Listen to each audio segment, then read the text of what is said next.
Hello, good evening, everybody. Thank you very much for joining us this evening. We're just starting, so we'll just let everybody come in before we actually get going. And just bear with us on that. Hello, good evening, everybody. Thank you very much for joining us. We're just waiting for the last few people to come in. Okay. And hello, good evening. Thank you for joining us. We just bear with us a wee little bit longer and then we will get going. Okay, great. Right, so I think we shall get started. Well, once again, thank you very much for joining us this evening, everybody. My name's Barney. I'm an operations manager at Naturetrek HQ, and I'm hosting this evening's talk. Joining me this evening, we have Dan Lay, also operations manager at Naturetrek, and the person who has started really our portfolio of herpetology tours since he joined the company, and he'll be talking first and giving an overview of all of our holidays. And then we're also joined by Tony Gent of the Reptile and Amphibian Trust, who will be talking after Dan. Then we will have a quick break, and after that we'll be joined by Richard Pierce, who's actually joining us from Japan. And finally, but no means least, we have three people joining us from Kenya. We have Martha and Dixon and Robin as well to finish up the evening. So if you have any questions at all throughout the course of the evening, please just put them in the chat or the Q&A function, and I'll be making a note of those and I will raise them to everybody, all of our speakers, at the end of the evening. So bear with us on that. Okay. Without any further ado, I will pass over to Dan. Dan, all yours. Thank you very much, Barnes. So good evening, everybody, and thank you very much for joining us.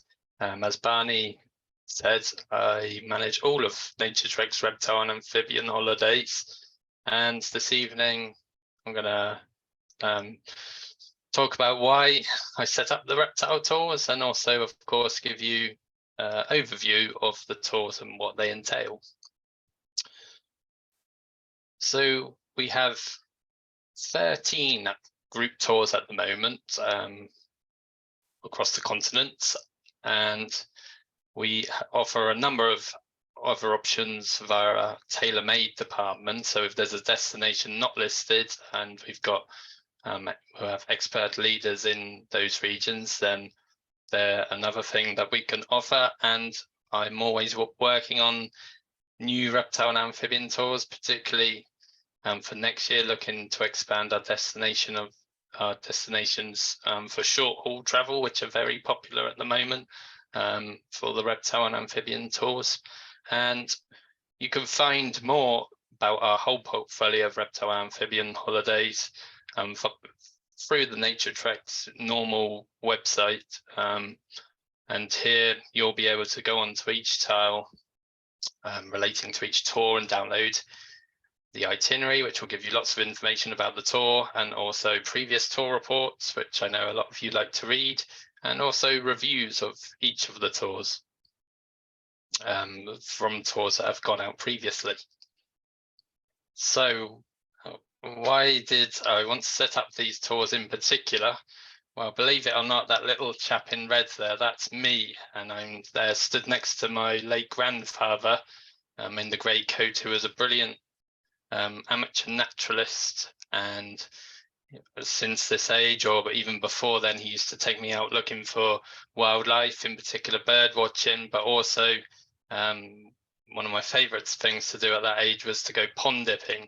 And I loved catching the newts and studying the newts, and also the frogs, toads, and any reptiles we came across as well. So from that very early age, my heart was really set on reptiles and amphibians. As a teenager, it was the rise of the internet, and I had a very misspent youth searching for photos of rare reptiles and amphibians from around the world, and trying to get more information and photos from them. And Sometimes I'd come unstuck and there wouldn't be information available for some species that I wanted to learn about. So I actually, as a teenager, set up a website, contacted museums from all around the world to try and get information regarding the species. And as a young teenager, I had a paper round and also worked cleaning cars on the Suzuki forecourt before playing football, so that I could raise money to travel to Australia alone at the age of 17 to look for some of the reptiles that were missing from my database. Well, to cut a long story short, most of my career has been as a herpetologist, and most of that was spent at Durrell Wildlife Conservation Trust on the island of Jersey in the Channel Islands. And this iguana here plays quite an important reason for the setup of these holidays. So most of my work involved the ex situ in situ conservation of reptiles and amphibians. So this here is biosecure units that I'd work in for the rearing of agile frogs, which in the British Isles are only found in Jersey. And in the 1980s, they were very close to extinction there when Durrell intervened, and they'd bring the spawn into captivity where it was less vulnerable to predation from things like feral ducks and also from water quality changes. And they would be reared in these units to about this size before being released back into the wild, where their rate of survival at this point was much, much higher. And it did, of course, also involve working overseas on projects. So this is myself at Lake Titicaca in Bolivia at 3,500 meters. And here I was particularly working for for research of the critically endangered Lake Titicaca frog, which is threatened by numerous things, but particularly the pathogen which causes chytridiomycosis, which is a fungal disease which has devastated amphibian populations worldwide, not too dissimilar to what we're sadly seeing in the UK at the moment with avian influenza. So here I was tasked with collecting specimens alongside brilliant Bolivian colleagues, and also some researchers from the United States. And yes, we'll do the research work, looking for this pathogen and looking at what else was going on in the environment. Using the knowledge that I'd gained through working with species such as the agile frog in Jersey, I helped to set up a facility here.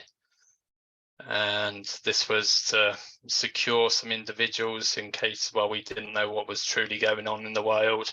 And you can see the similarities here to that agile frog unit that we worked with so successfully in Jersey. And of course, it was really rewarding work, incredibly rewarding. And I was very lucky to be involved with a number of projects like this across the world. Another such project was with the Anguilla racer.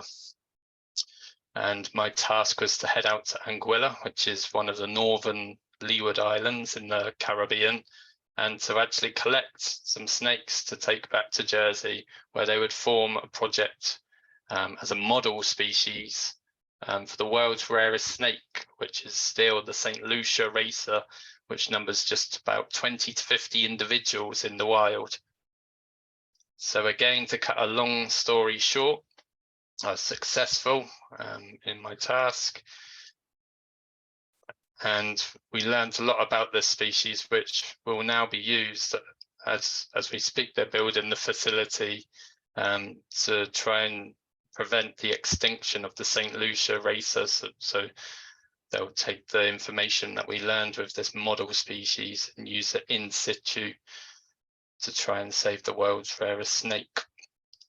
Again, it was really rewarding work, and I've been very lucky to share my passion with my projects with many people, from the royal family to David Attenborough and people like the Superman actor Henry Cavill, who very generously gave up his time to help raise awareness for the projects that we were working on. And you can see him here with one of those racer snakes that I collected in the Caribbean. But yeah, it was here in the Caribbean that on Anguilla that I came across this sign when I was out doing field work, and it really did touch my heart, because this here is the last remaining habitat on the whole island for that iguana that was photographed by me hatching out of the egg. So I was obviously proud of the work that we were doing, but knew that we needed to add some more armory to the conservation of reptiles and amphibians, and that's where I hope these tours come into play. So one of the key things is to increase people on the ground, so that when things do change like this, you've got time to react. And having participants and leaders in the field is really valuable. Not just for reptiles and amphibians, I feel, but across the taxa. Another thing I learned doing these projects was that it was very hard as a herpetologist in these countries to raise awareness and funds for their projects, and I want to and still want to support these projects, and I think you'll hear quite a lot about that this evening. I also wanted to give more of a tangible value to reptiles and amphibians, which we've seen be successful with things like the national parks of Africa and destinations like Costa Rica, where they've been very successful in this, also to raise awareness for the species. And of course, one of the most important things is also to provide the opportunity that I had to enjoy these species up close, and the habitats, the amazing habitats that they can be found in. So to the tours in specific here, yeah, typically they're smaller groups we operate than the birding tours, typically 5 to 8 people. There are a few exceptions, such as in Dorset and in the Peloponnese, where the habitats lend themselves to slightly larger groups, up to 10 or 12, and that works very well in those places. But typically it is a 5 to 8 people per tour. Probably the most common question I get is whether you need expertise, prior experience to get involved in these tours in terms of reptiles, amphibian knowledge, and the answer is a resounding no. You don't need any experience or expertise to enjoy these tours at all. You just need to be keen to see these species, and yeah, for example, don't join the reptile and amphibian tour if your primary aim is to see a rare bird that may be found in the same species. If you want to learn about these species and from our brilliant leaders, then you have a great time without any experience or expertise required. So the accommodation we use is what you'll be very used to perhaps already from the Naturetrek holidays. So avoiding large commercial hotels. Typically we like to use family run, smaller places with a lot of character, and of course all rooms that we offer on the tour will be en suite. And just to give, I don't have time to go through every tour, of course, but just to give one example, this is from Morocco. So this is a lovely hotel that we used just a couple of hours from Agadir, in the north part of the itinerary. And you can see here is really lovely, well-appointed rooms with lovely views and beautiful infinity pool, which our groups have been lucky to see the Milky Way reflected on some evenings. And this hotel in particular does refer back to one of my points already from an earlier slide, that the first time we used this hotel, the owners, when they asked why we were there, what we were doing, and I said to them that we're here to see the snakes and the lizards and so on. Yeah, their face was, you can probably imagine, but sure enough, it's only taken one tour following that, and the communication I've had with them recently is that they want to actually join us on excursions. So these small things really can make a difference.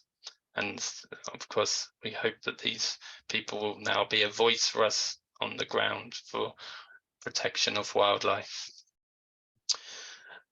in the south of Morocco, in the deep south. There's fewer options, of course, but that's not a problem because we use this absolutely charming place run by Brahim, who you can see in the top left there. And when you see his beaming smile and when on arrival and how happy he is to see us, yeah, it's a real charm, and his hospitality, of course, second to none. The rooms are, of course, not quite as well appointed as the first hotel, but we all love staying there, and you'll get a fantastic traditional Moroccan breakfast with traditional Moroccan hospitality. You can enjoy Moroccan tea, and then you'll get argan oil, olive oil, local honey, and this amlou, which is a runny peanut butter, a sweet one. Really great to try that. And yeah, as I say, such a lovely chap, and lots of the clients have really fond memories of staying here. So a typical day on one of these tours, yeah, so these do represent really great value for money for naturalists. So we do spend a lot of time in great habitats. Some of the species are quite elusive and difficult to find. So some days there will be longer hours in the fields than perhaps a typical mammal or general wildlife tour. We do build in time in the afternoons to rest, but I should point out that yeah, because of the nature of the species, that won't be every single afternoon. And the other parts of the excursion are exactly as excursions are exactly what you would expect from a wildlife tour. You travel to a habitat and spend some time exploring it, and yeah, it's a fantastic value for money tour. That includes as well in the evenings, a lot of the species are nocturnal, so you'll the evenings will be spent searching habitats by foot and head torchlight, which is really stunning thing to do with the stars, and just lovely to be out at night. And another good way to find reptiles at night is doing night drives, as some of you will be familiar with from mammal tours. And of course, it goes without saying, as per our other wildlife tours, you'll be joined by really top leaders, and you'll hear from some of them tonight. So to finish, I just wanted to share some highlights from our recently returned tours. So this here is the beautiful Perengues adder, and this photo was actually taken from a safe distance with a mobile phone, so you don't have to have really expensive gear to get great shots on these tours. But if you do have that gear, then you will be in for a treat, because there's absolutely brilliant photo opportunities throughout the tour. It's amazing to stumble upon species, or find with the expert leaders rather, the species like the Macqua chameleon, a desert adapted chameleon, terrestrial. And there will be great chance to see snakes on the tours, and which are otherwise, as you'll know, very hard to find. And yeah, you'll have fantastic photographic opportunities for them. Amphibians too. Simply being out at night will give you a great chance to find amphibians, and this stunning species from the recent Namibia tour was found just outside the lodges, at two of the lodges actually. So yeah, just simply being at night you can get your rewards. And we get incredible bycatch on these tours as well, so you don't miss out on your mammals and your birds if that's your primary interest. And this group of free foraging bat-eared foxes was a real delight, and only matched by a mother bat-eared fox out one evening when we were on a night drive with 2 month-old or a couple of month-old cubs foraging on the road. Just stunning to see that. And yeah, great meerkat group that we also bumped into, and plenty of other mammals. And as I say, the nature of these reptiles and amphibians are sensitive to change in their habitat, so you'll really visit some pristine, stunning landscapes on the tours. I wanted to include this because this again refers back to one of my points earlier. So this species here from the Namibia tour we're actually almost certain we'll describe a range extension of nearly 100 kilometers for this species. So that will go towards the scientific knowledge and ecology of the species. And you never know, that can always play a part in the conservation of a species too.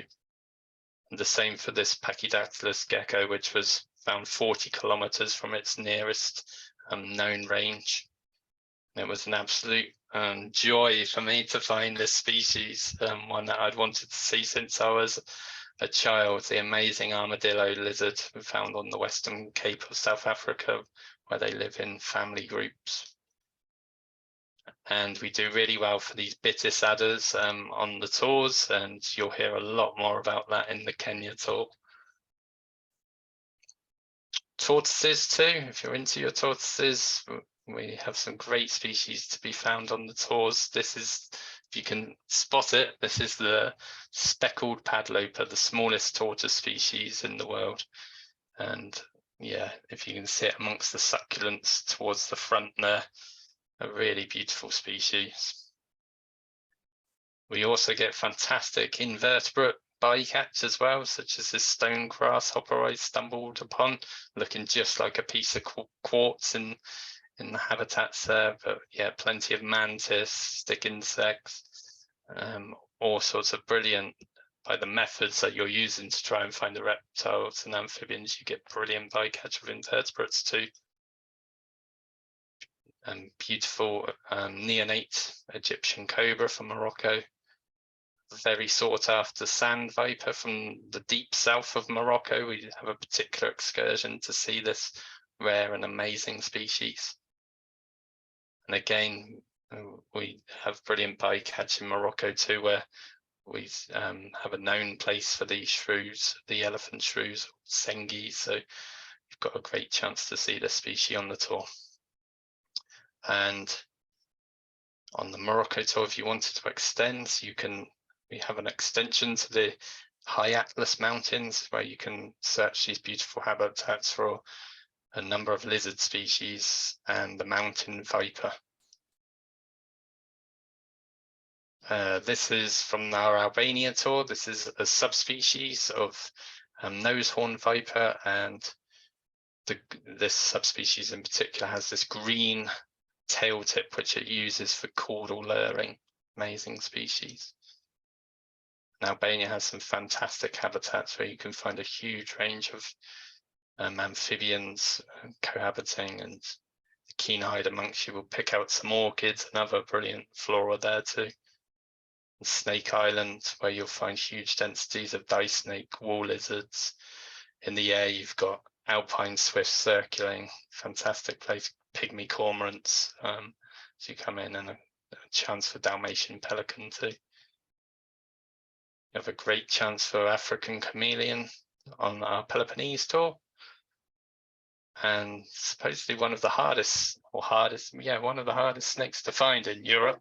We do extremely well for it on our Peloponnese tour, and I think across 2 tours last year, we found around 10 individuals of this really beautiful snake species. And another nose-horn viper, I put this in to remind myself to say that for our European tours, we hope to offer a range of tours which would allow you to see a really good percentage of Europe's reptile and amphibian fauna. And again, with our expert leaders, it won't be just fleeting views. They'll set you up to be able to enjoy these animals to their fullest.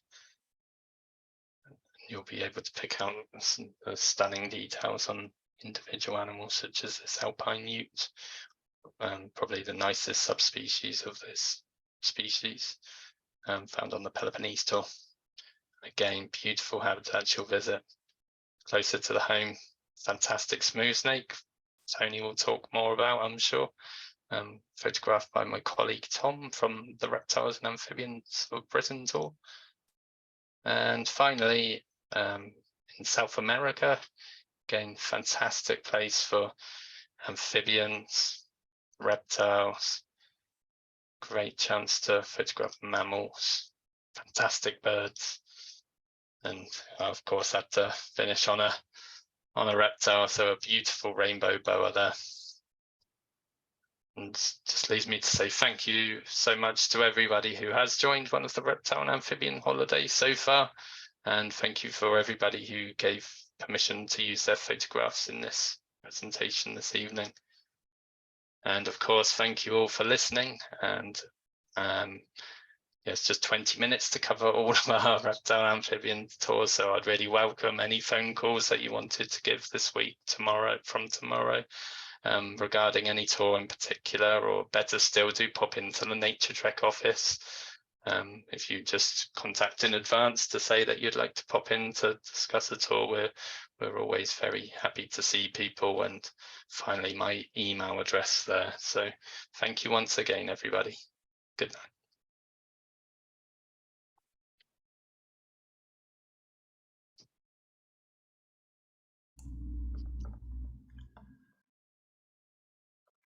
Oh, good evening, ladies and gentlemen. Just start to share the screen. Bear with me.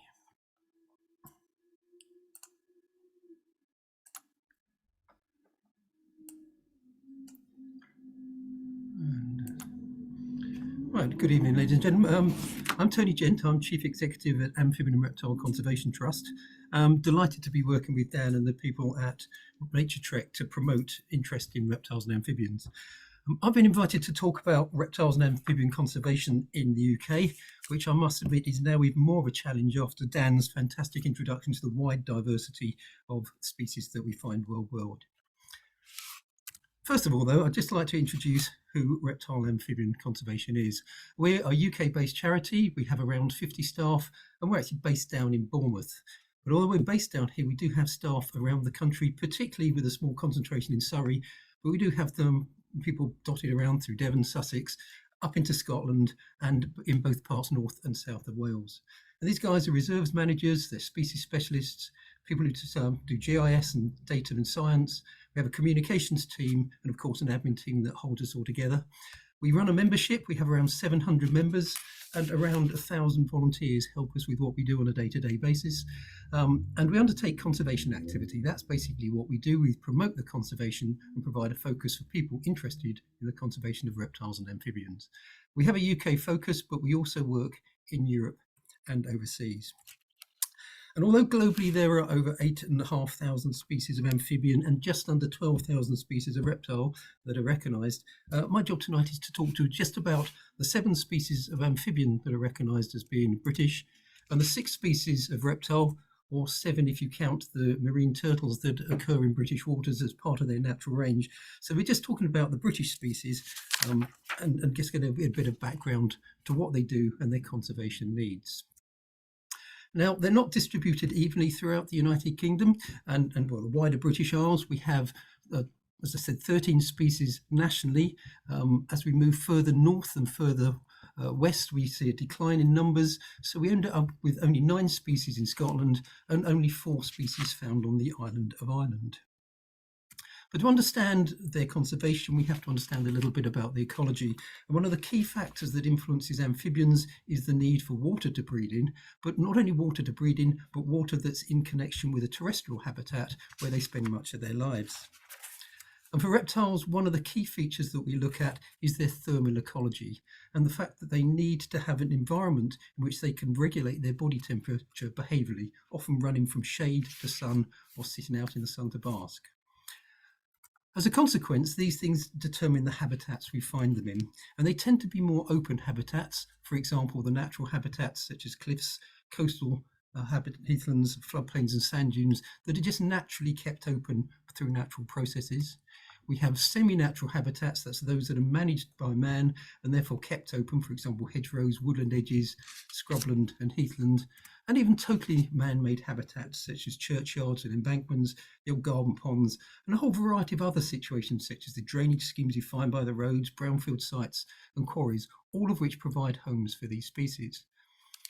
And for the amphibians, one of the key features is the ponds. And what we find is not only the type of pond that's important, but the habitat they're in. And the combination of the shape and the size of the pond and the depth will determine the species that you find there. While we might bemoan the fact we have relatively few species in the United Kingdom, we have one advantage there, and that's that I can give you a brief introduction to all of them in a short talk.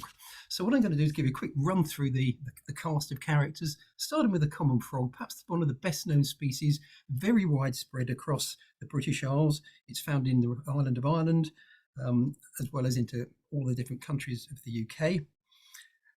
And although the adult is often quite well known, this very distinctive shaped animal is also very widely known as the spawn that we see, particularly around this time of year, popping up in garden ponds and ponds in parks, gardens, and in the wider countryside. And this sort of tapioca type spawn will hatch into these little brown tadpoles. They tend to, when they grow up, to be mottled brown colour. The common toad, on the other hand, is also a very widespread species, characterised by its warty skin. It's absent from Ireland, though, and it's a species that's often seen actually this time of year crossing roads as it sort of goes to its breeding sites. And this lays spawn in long strings, and these hatch over time into little black tadpoles. The natterjack, on the other hand, is much more restricted in its distribution. It's only really found in 3 types of habitat in the United Kingdom. That's heathlands, dunes, and marshland, so coastal marshes. And these species are limited particularly throughout England, but only just into North Wales and southwest Scotland. So it has a much more limited distribution and much more range restricted because of the types of habitat it lives in. One of the features that really defines this species is the fact it makes a very loud rasping call, and it's caused by puffing out this single big pouch under its chin. Much less well known as a native species is the pool frog, and it's much rarer. Indeed, it's a species that's only been considered native since the late 1990s, and that was only after the last native population went extinct.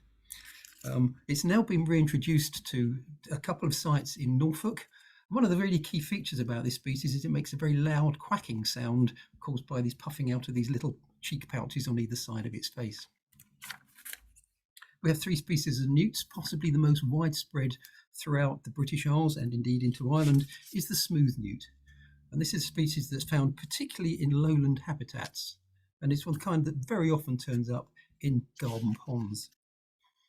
On the other hand, the palmate newt tends to have a slight preference towards the more heathy habitats, more grassy and moorland, those with more acidic soils. But like everything in nature, that rule isn't hard and fast. However, the big guy, the bigger of the species and the bane of the developers' lives is the great crested newt. And this species grows typically up to 15 centimetres long, so it's quite a substantial beast. And you can characterise the fatness of it by looking at your thumb, and that's the thickness of compared to if you looked at your little finger, that gives you more of an idea of what the shape of the smaller newt would look like. This species has a granular skin, which is why it has another name, which is also known as the warty newt. And only the males of the species has this sort of jaggedy crest. Newts lay eggs individually, so unlike the anurans, which lay them in clumps of spawn or strings of spawn. And these small eggs are wrapped individually in vegetation, and they hatch out into these little tadpoles, which are often known as efts. On the reptile front, again, we have 6 species that are counted as being native. We have 3 species of lizard, and the most widespread is this species, the common, also known as the viviparous lizard. On the other hand, the sand lizard, a much more range-restricted species, a much more solid and chunky animal that is characterised by being very different between the 2 sexes during the breeding season. Often the males can be a very bright green along their flanks, while the females tend to be a lot browner. The sand lizard is our only egg-laying species of lizard, and here we have a photo of a female digging a burrow, and the picture on the top of the screen where we've got that sort of little hole, that's what an egg burrow would look like if they didn't successfully lay their eggs in there. They leave those open. When they lay their eggs, which are these small round objects about the size of a new 5p piece, they're buried in the sand and the holes are covered over. And that's where they'll be incubated until they finally hatch later in the year into these small, very distinctively little lizards with very distinctive eye stripes and dots along the side. The slowworms are the last species of lizard I'm going to talk about, and that's a legless lizard, and it's differentiated from snakes because of the little eyelids, and it's got a tail that it can drop, just like many of the other lizard species. We see quite a difference between the males and females. The males tend to be much more uniformly coloured, whereas the females tend to have this very distinct line along the back, which is the lower picture on this slide. The picture on the side of the picture, we've got a young of the species. They tend to be a very goldy, coppery colour when they're first born, with a very distinctive black line down the backs and black sides. So they start off a very different colour until they mature into one of the different forms dependent on the sex. We have 3 species of snake, and this is a grass snake. The grass snake is our largest species of snake, occasionally even growing up to 1.5 meters long, and they have actually been recorded longer than that in the United Kingdom. And it's our only egg-laying species of snake, and it typically lays eggs in sort of compost heaps and the like. The adder, on the other hand, is characterized by a zigzag pattern down its back. And the male tends to be this very black zigzag, the one that's on the, just trying to work out which way it right at the screen, and then the adder, the brown on the back is the female. It's only venomous species. It's a stocky species of snake. It's much shorter, typically not growing more than 70 centimeters long. And then the last of the cast we've got here, which is the smooth snake. And this species is a very slender species of snake, and it's very much range restricted, found only in the heathlands in southern England in the United Kingdom. However, that's not actually all the story, because we also have a range of non-native species that are found in the United Kingdom, some of which have established in a breeding, and others are just sort of more common, such as the red-eared terrapin, simply because of sheer numbers that have been put out as unwanted pets. The wall lizard, for example, lives in at least 40 different colonies dotted around the United Kingdom.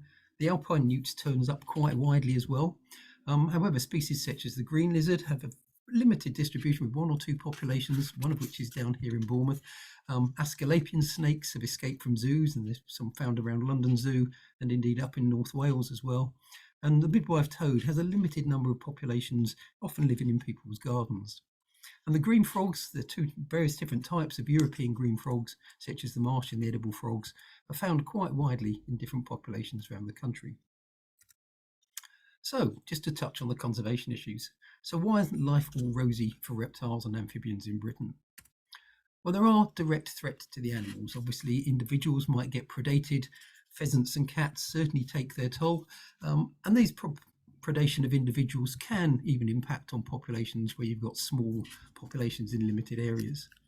We also get competition between species, and a particular issue that we're concerned about, ironically, is the competition between common toads and natterjack toads, where those that breed earlier, which is the common toad, will outcompete those that breed later. We've also got disease, and Dan actually touched on disease as a big issue, and there are a variety of different amphibian diseases that have been recognised in Britain, and other ones that we're really worried might become established here. But we've also seen snake diseases. The snake fungal disease has been recorded in grass snakes in Britain. But one of the other issues that traditionally was a major problem, but less so now, is direct persecution. There is luckily less killing of adders than there used to be, but there's still some that goes on. And the wider exploitation for trade or for experimentation that they used to collect them for is now very well regulated, and generally doesn't happen, as certainly not as much as it used to back a few sort of 100 years ago or so. And we also get incidental issues, such as incidental capture of animals in netting. In this particular grass snake, we have captured in netting over a pond, or they're caught in fires or squashed on roads. And this sort of low level of incidental killing can cause problems for the species. So there are, but perhaps more significantly, is threats to their habitats, and particularly the habitat loss that's caused by activities such as agriculture, forestry, development, and indeed sort of road transport and infrastructure, and indeed a wide range of other activities where people get involved and sort of impact on the countryside.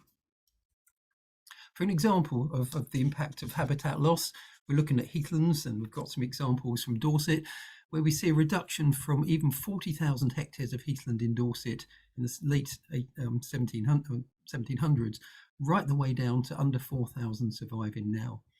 So nationally, we only have a sixth of the heathland present now that was there in the 1800s. But not only is the area smaller, but the component parts of it are much smaller and more fragmented. And all of these are much greater risk of losing populations of reptiles and amphibians that were present. The habitat fragments that remain too are under threat and pressure from all sorts of things, such as the habitat growing up through natural succession, through woodlands growing on heathlands, through ponds slowly senescing and becoming dry land over time, and invasive species taking over. In this, we've got a picture of some bracken that's moving in, which will swamp out the open habitat. Conversely, though, we get overmanagement or overgrazing of sites that removes the structures that are so important for the species to live in. A similar effect happening through fire. So, what can we do about it all? Well, one of the key things we can look at is creating and protecting habitats. And one of the areas we do this is through creating nature reserves. And there's a wide range of nature reserves created by governments and local authorities, conservation charities and private individuals.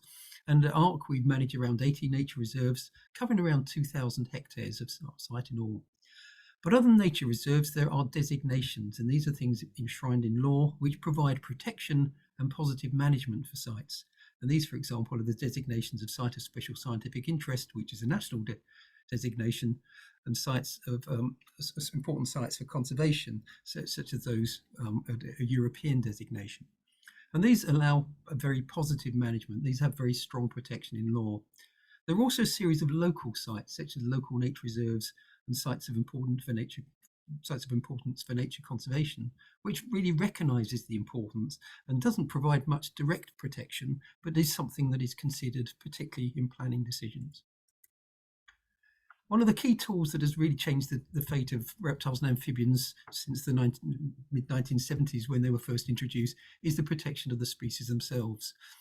We have 3 levels of protection that are now enforced for our reptiles. The strictly protected or European protected species, which include great crested newts, sand lizards and smooth snakes, are protected against a wide range of killing, injury, the protected habitats, and all forms of trade and things are prohibited. You can't even pick them up without a license. The second level is protecting against killing and injuring, and in fact trade as well, and that relates to all of the other reptile species. And the lower level of protection means that none of our species of reptile and amphibian can be traded or sold without a license.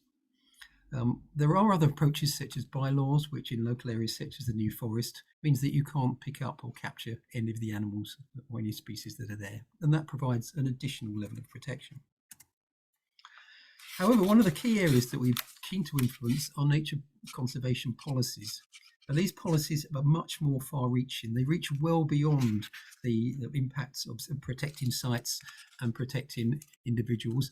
For example, the biodiversity policies that we see that influence and create biodiversity duties, which means that different departments must take consideration of biodiversity in their activities, and the lists of priority species. And these then become much higher up the sort of consideration in many decisions, for example, land use planning, where you see planning obligations, and even now measures to require net gain from all the developments to offset and mitigate the impacts of development. But the other area that's very important is through funding schemes, because this is the positive incentive to land managers to do the right thing. What we notice, though, is that we do need for reptiles and amphibians generally to have an active intervention management in many areas. And indeed, ironically, on heathland, we end up doing just about or using everything that you'd assume conservationists wouldn't want to do. We use chainsaws for opening up habitat, removing trees and scrub. We use herbicides, although obviously we're trying to minimise that. Sometimes it's essential for controlling, for example, rhododendron regrowths or for managing bracken. We get the old bulldozers out on sites, and again, you'd think you wouldn't want to do that, but that's important for creating bare ground and, for example, for breeding and for fire breaks. And we introduce grazing and mowing on a number of sites, carefully managed so you can manage the vegetation structure. A key feature for amphibians, though, is the creation of ponds, and it's more than just a case of just add water and everything will be fine. The nature of the ponds that you create, where they're located, in the habitat they're in, will make a big difference. For example, common toads, their larvae are fish tolerant, so they will survive and indeed thrive in bigger and deeper ponds. Let's try and go back. While for some species such as Naturetrek that require smaller ephemeral ponds, these are created and allowed to dry out, and that helps keep the predator load down for them. And indeed, we even use concrete in some cases to make the habitats for the species. But also the other thing is to influence other people to do the right thing. And this is important, particularly in the vast amount of amenity land we have in this example here, for example, on golf courses, in churchyards and graveyards, allotments, roadside embankments, which is a huge amount available of good habitats, farmland. All of these habitats, we can get really good results by providing the right advice to people and encouraging them to do the right thing. Gardens too, if we can only encourage people to create a pond and leave areas that would be a little bit rough, not only is it good for the species that can occur there, but also a very good way of getting people engaged. And Dan sort of introduced how his enthusiasm for wildlife was inspired by being able to pond dip and go out and see these things. So the very fact you might have slow worms or frogs in your back garden is a very good way of getting people to appreciate reptiles and amphibians.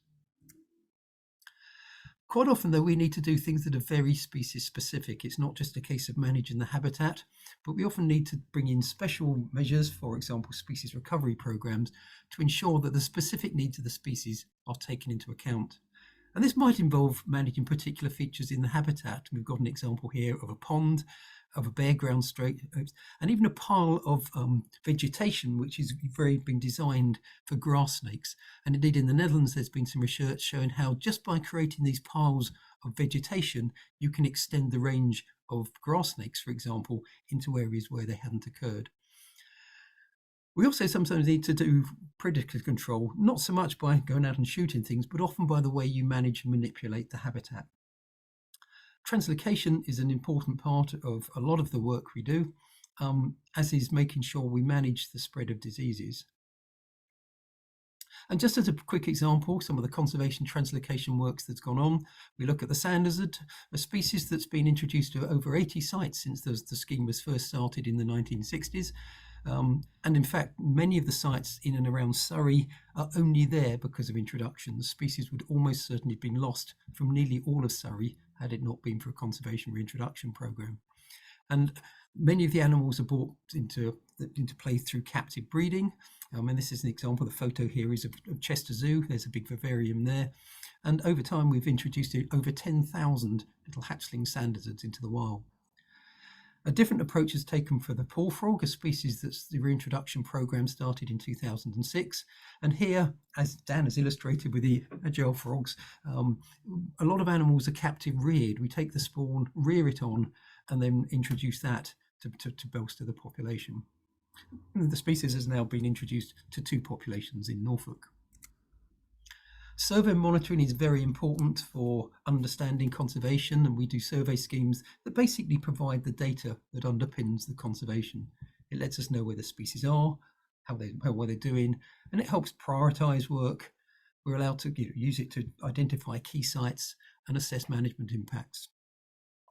And indeed, surveys are often run by a whole variety of people, and this, as well as the professional and volunteer surveys, is a great opportunity to engage and enthuse a large number of people through citizen science programs. And finally, we do look at a whole range of other approaches. That rather sad Sun headline was very much quoting from a number of years back of politicians who clearly weren't interested in conservation at the time. And so a lot of our work is not only to try to turn the minds of people who don't like reptiles and amphibians into realizing there are something that you really should conserve, but a key part is also engaging those who are already on that journey, already appreciating the species, to give them a greater chance of understanding and getting involved in the active conservation of the species. Just very briefly touching on the tours that we work alongside Naturetrek to deliver.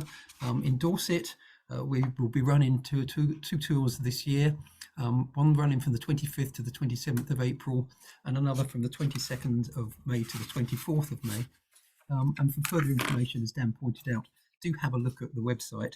and you can find out a little bit more. The tours are based around the village of Corfe Castle. You don't actually stay in the ruins of the castle, but you stay in a delightful little hotel that's just in the village itself, and that's highlighted by the yellow mark on the map. And the tours will have a look at a variety of sites, including some of the Purbeck Heaths, some of the heaths around Bournemouth, and also travelling further afield to look at the Bournemouth Cliffs and a place called Hengistbury Head, which is marked by the furthest eastward dot on this map. So, example of what you might see, this is a typical urban heath. This is actually a town common, which is one of our nature reserves in Christchurch. And this is the kind of habitat where you could expect quite reasonably to see both sand lizards and smooth snakes. Creech Heath, I've taken a photo of part of Creech Heath that is particularly good for adders, but it also has this pond, which is an area where we have good populations of crested newts. And there's a chance to see both the adders you go out during the day and the newts you go out at night with torches. One of the other areas that's slightly extreme is the Hengistbury Head, which is a site managed by Bournemouth, Christchurch and Poole Borough Council. And this is an area where the Natterjack toad has been reintroduced in these little concrete ponds. And it's been doing very well for quite a long while now. So a nighttime visit to that will give us a chance to see Natterjacks. And obviously hosted by our colleagues at Bournemouth, Christchurch and Poole Borough Council. We also get little good populations of palmate newts. It's a chance to see those in amongst the Natterjacks. And finally, one of the areas we also visit is the Boscombe Cliffs, and this is a slight detour, and the main interest here, strangely, is the non-native species that we find there. The walls are very good for wall lizards, and on the top of the cliffs you also get the introduced green lizard species. It's a slightly mixed story because the introduction of these species has probably pushed out the natives, but we also then see that they're very interesting in their own right. So it's a chance to see different species, but also to reflect on that real strange tension between interesting species and the impacts that they would have on the native wildlife. So that's all I wanted to say about this, and just to let you know a little bit more information oh, sorry, no, I was just going to say, you're not only going to see herps, you're also going to see other species as well. And one of the key things we'll pick up is a load of birds, the nightjars, the woodlarks, hobbies, dartford warblers, and species like the stone chat will be sort of pretty much around as there's plenty of chance of seeing those. A whole range of invertebrate species, and this has got examples such as the Purbeck mason wasp, grayling butterflies, heath tiger beetles, and it's unlikely we had a chance to see the ladybird spider, but they are out and about on the heaths as well. And of course, botany. There's a range of not only the typical habitat species such as the erica species, the different heathers, there are at least the different species of heather that you'll see on sites, but also things such as the marsh gentian, dodder, bog asphodel, sundews, which are illustrated here. So there's a chance, as Dan said, not only to see the reptiles and amphibians, but other species as well. And just to let you know, that's who we are and where we're based. And if you want more information about us, please get in touch through any of these routes. So, thank you. Wow, thank you, Tony. That was fantastic. Thank you very much. Right, okay, everybody. I think we will now take a 10-minute break. So we will see you back here at 8:35. 8:35. So we will see you in 10 minutes when we will be joined by Richard.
Hello, everybody, and welcome back. Right, okay. So I hope you're all settled in for the second half, and I will now hand over to Richard. Richard, the floor is yours.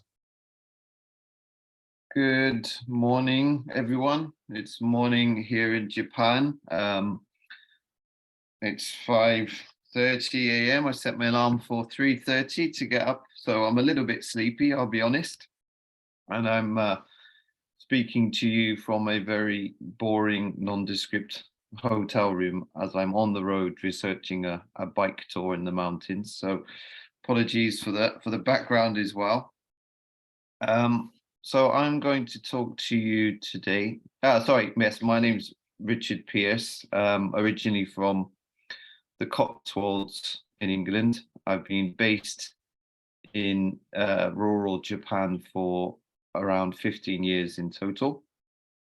And today I'm going to talk to you about, if I'll start to share my screen and I hope it works.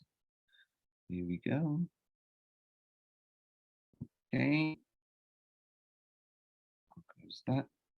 And it's in the way. Okay. See, I said I was sleepy, so it's definitely true. So I'm going to talk to you about the new tour, pioneering tour, called Quest for the River Dragon. And the river dragon in question is this beautiful creature here, which is the Japanese giant salamander.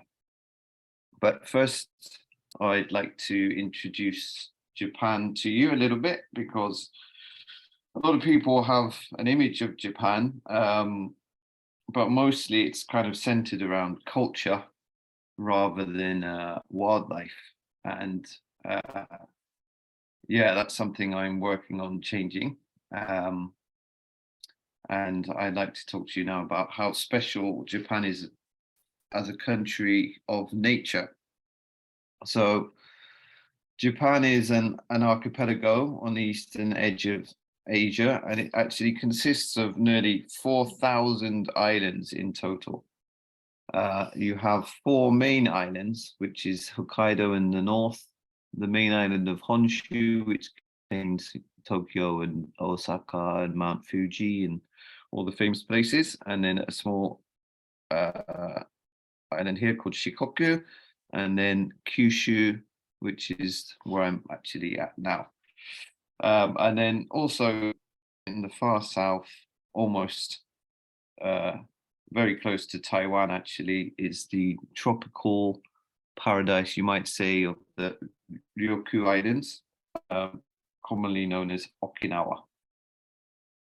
So Japan actually extends an incredible 1,869 miles from northeast to southwest.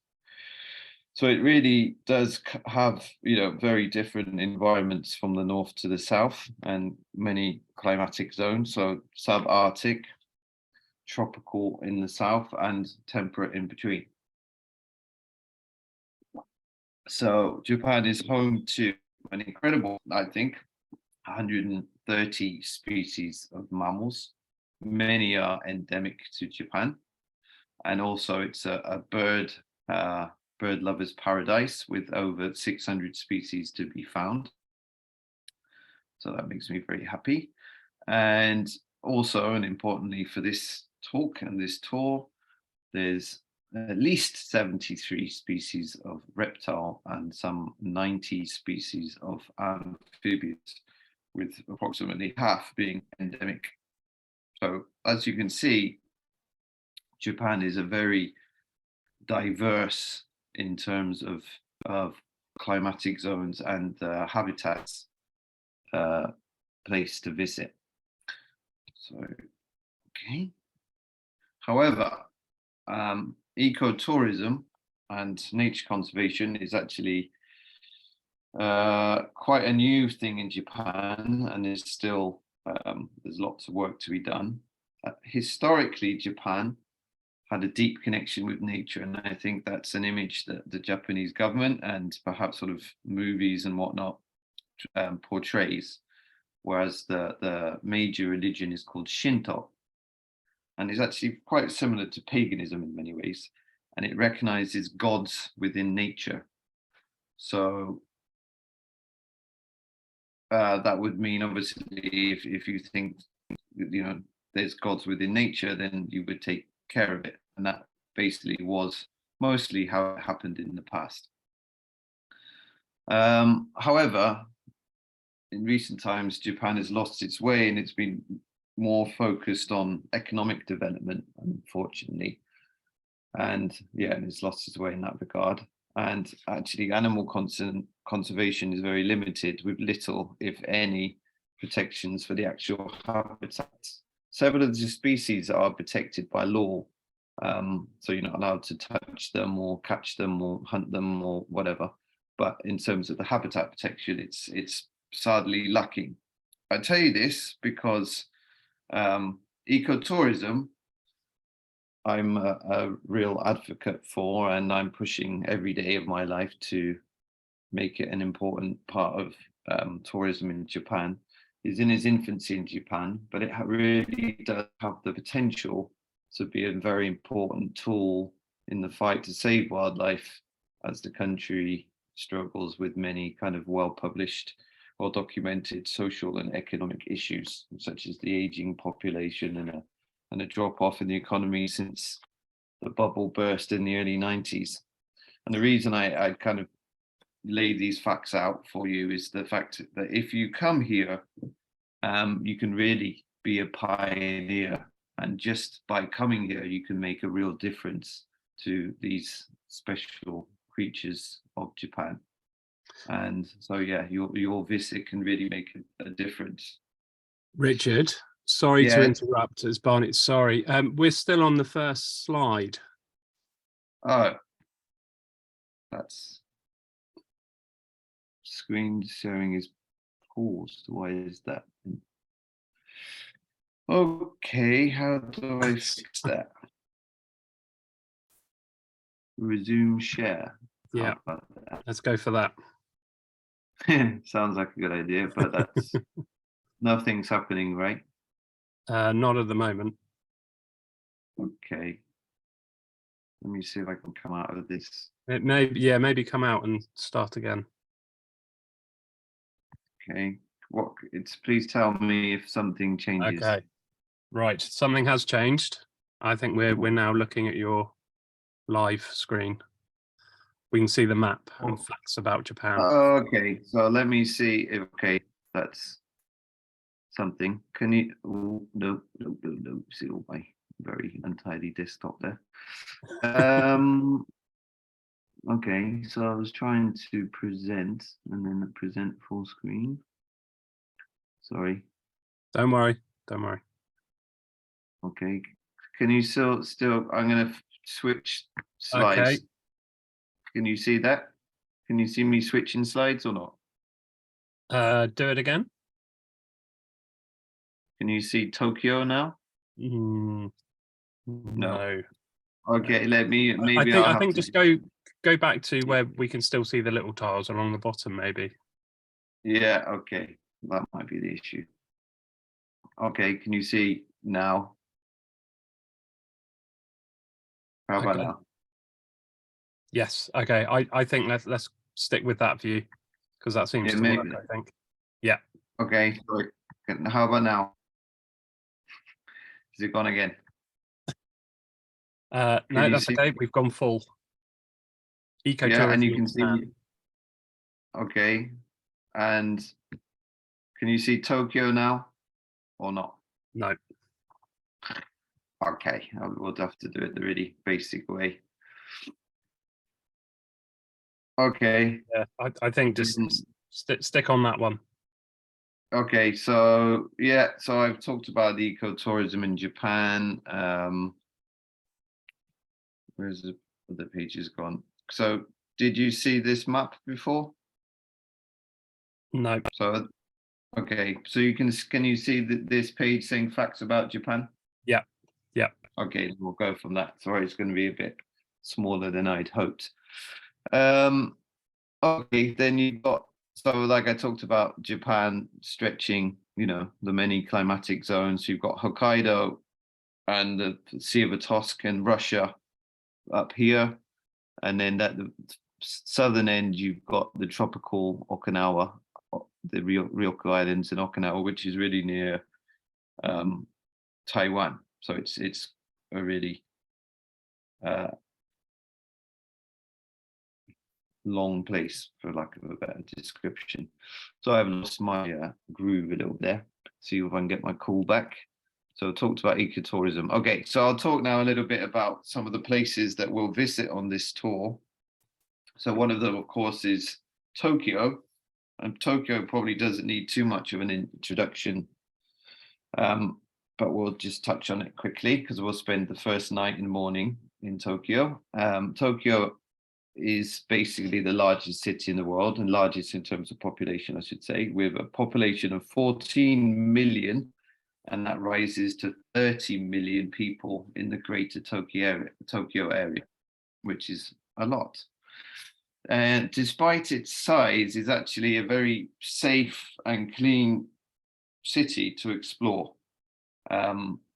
which is pretty amazing. Every time I go there, is, you know, you can walk around. If you want to get home from A to B, you can stick Google Maps on and take the small streets, back alleys without any fear of anything happening, which is pretty strange for a place with a population that large. And then we'll stay in a comfortable and modern hotel for the night, and then the next morning we can enjoy some sightseeing of kind of a cultural nature, and for example visiting this one here, which is Sensoji, right in the center of Tokyo, in the kind of the origin of Tokyo, if you like. When it was a small fishing village, Tokyo grew out of this temple.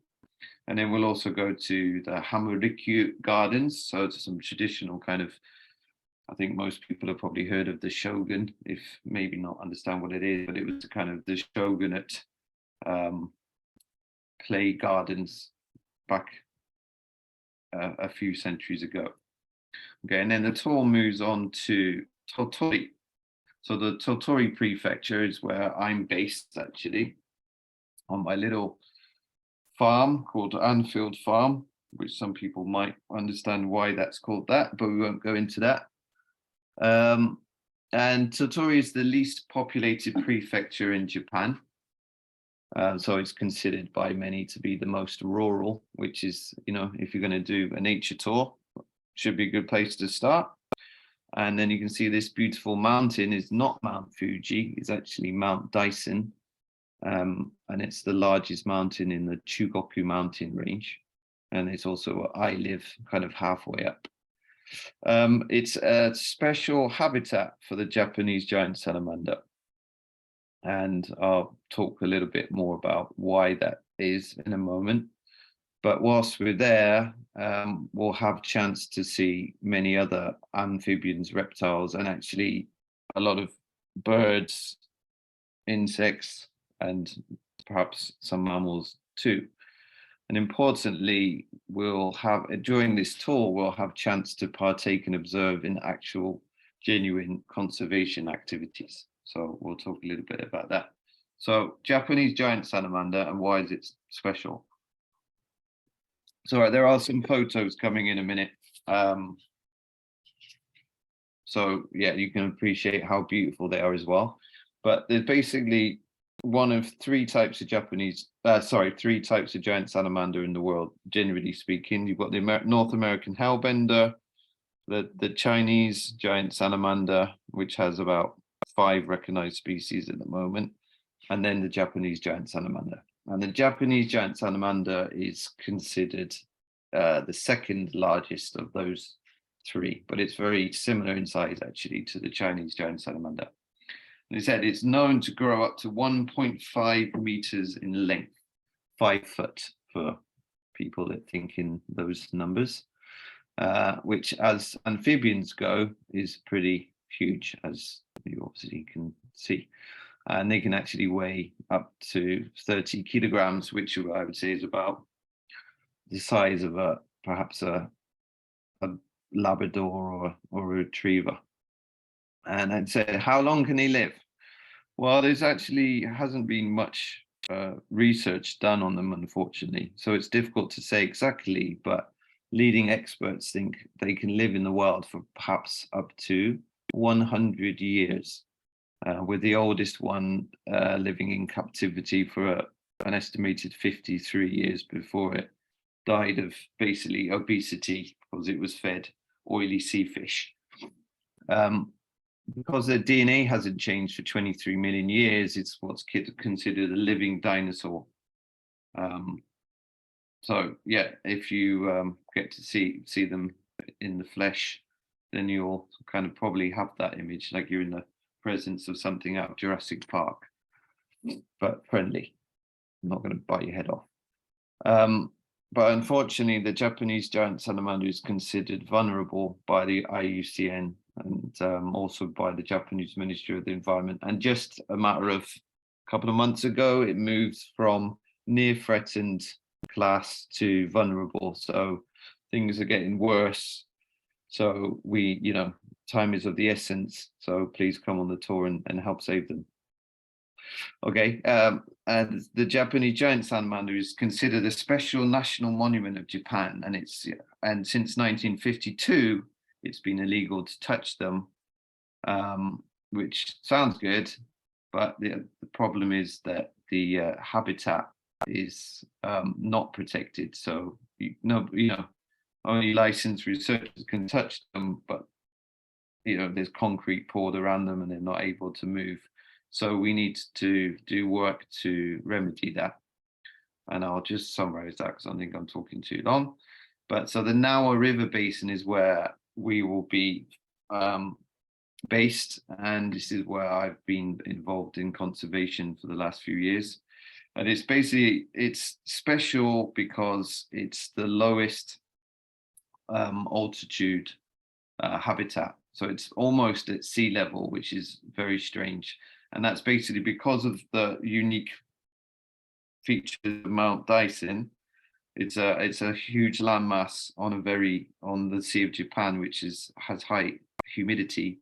This means there's lots of fresh water and fresh cold water, and cold water, as you probably know, has a larger amount of oxygen, which is important for large amphibians. So, and this cool water runs almost, it runs right straight from the mountaintop straight down to the ocean. Okay. And so during our time, sorry, there's a bit of a rubbish picture there. It's we're going to visit some disturbed habitats. And this, as you can see, this salamander, which is about 75 centimeters in length, hard to tell from that. But as you can see, it's very easy to observe because it's on a flat concrete kind of slab, which is in front of weirs. And unfortunately, there's lots of these weirs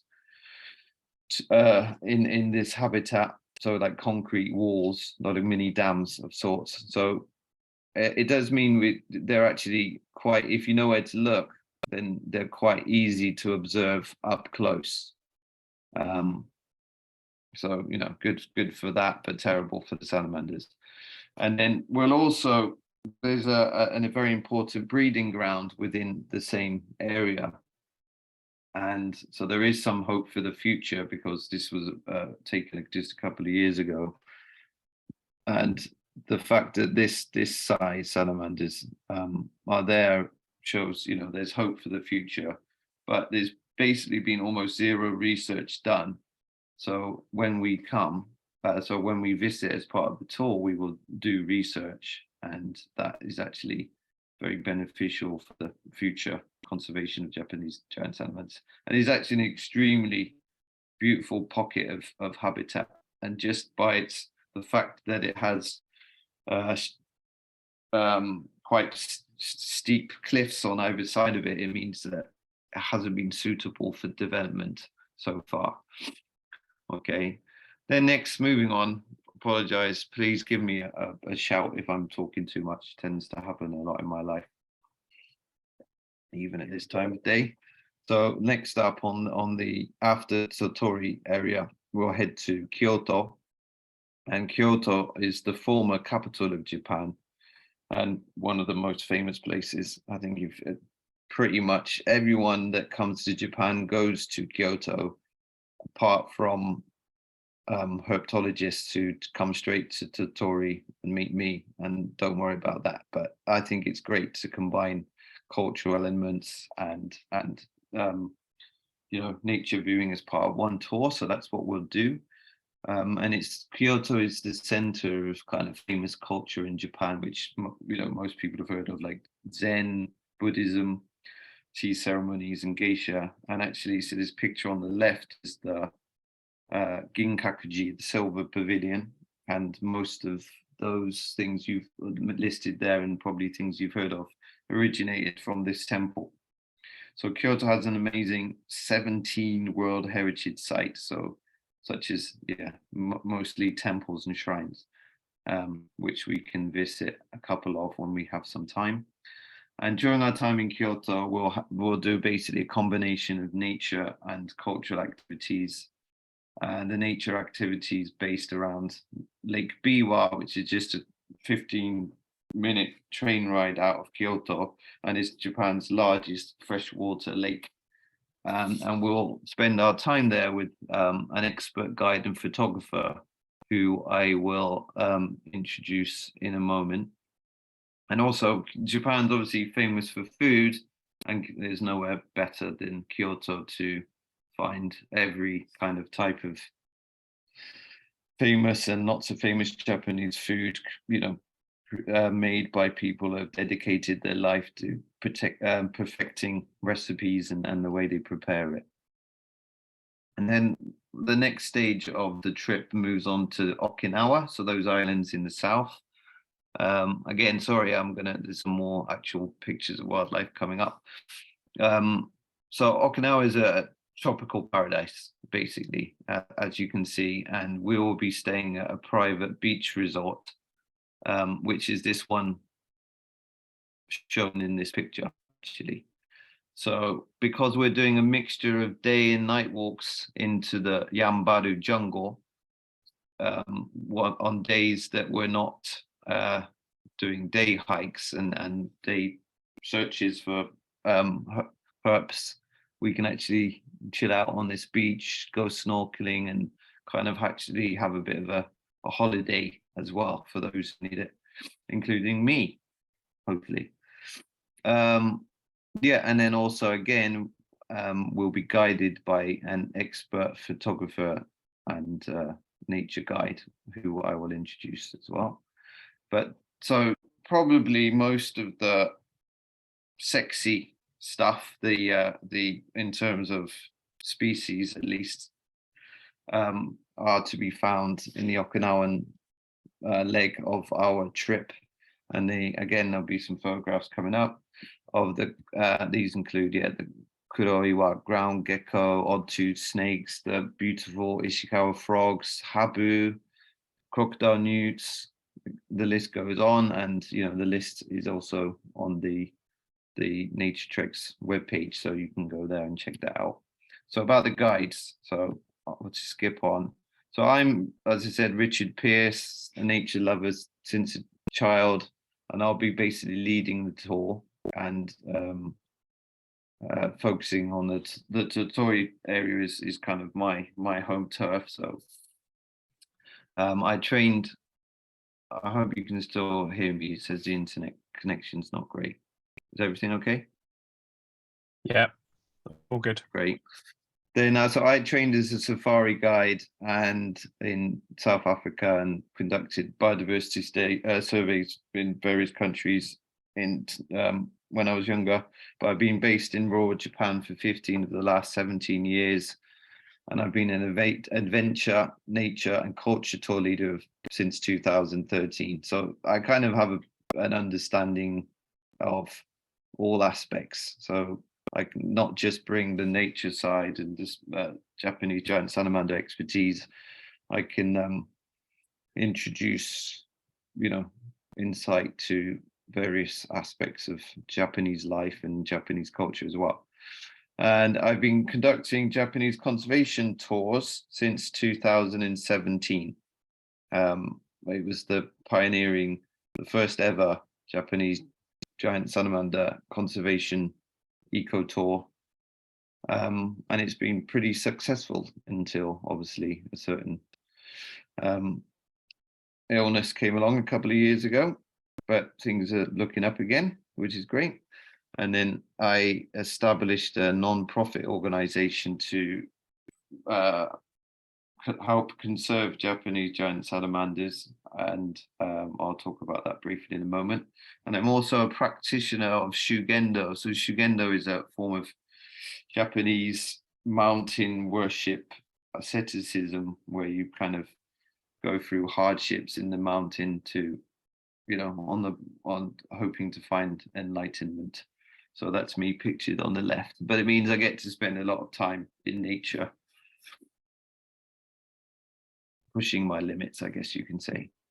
So I'm just, Dan, do you know, time-wise, how am I doing? Yeah, yes, if you okay to hurry along Speed up a little bit, Richard, that would be marvelous. Yeah, sure. So it's established a non-profit organization in the Tottori prefecture, and with giant salamander conservation at its core, and especially in terms of building ramps, nest boxes, and doing research. But as part of this, as you can see this picture here, that we also have organic farming projects, forest rewilding, and education programs. And so you can find, if you look up sustainable dicing on the internet, you can find all this kind of information. But we started a campaign called Save the Japanese Giant Salamander. And we've had a few big successes already, created a private sanctuary, this is outdated, and even put in some handmade ramps with the help of the US Marines based in Japan, which was great. Okay, next up, one of the superstars, and really something special about this tour is that the other guides, the local guides, if you like, are extreme, are famous superstars in the field of herpetology in Japan. So in the Kyoto Lake Biwa area, we'll be joined by Shintaro Seki-san, Mr. Seki, and he runs Conservation Center, Aquatic Life Conservation Center, which we'll visit together. And he's actually published 67 books to date. And I hope to have that page open, but I can't see it now. Here we go. Can you see this still? So this is just some of his books. So you can see frogs, reptiles, amphibians of Japan, all these different books, salamanders. So really you can tell he is the authority and he's the photographer for all these books. So you can learn from him about photography as well as about the animals themselves, which is obviously, he's the man. And then moving on, hopefully. So this is some of his work. So here's a picture of one of his famous Japanese giant salamander photographs. As you can see, very incredible. But if you look him up, you can find his other work as well. And then in Okinawa, we'll be guided by Mark Thorpe, who's had a very interesting life. He was member of the Foreign Legion. Anyway, he was in the Foreign Legion, and then he worked for the National Geographic TV and film. He's an Emmy Award winner for his wildlife videos, and he's won multiple film festivals and It's got various accolades. But the best way to show Mark's talent is to show you some of his photographs of the species we will hopefully see. So starting off with, sorry, I think the internet connection's going really slow now, just to throw another spanner in the works. Okay, so coming up, that's quite annoying. Oh, there we go. So this is the beautiful blue morph of the Kajika frog. And there's also the green morph that we all see. And then moving on, this is the Kurawa's ground gecko. And then, so also various species of habu. So habu is the viper found in Okinawa. This is Hime, so the princess. Hime means princess. I don't know why it's on the page.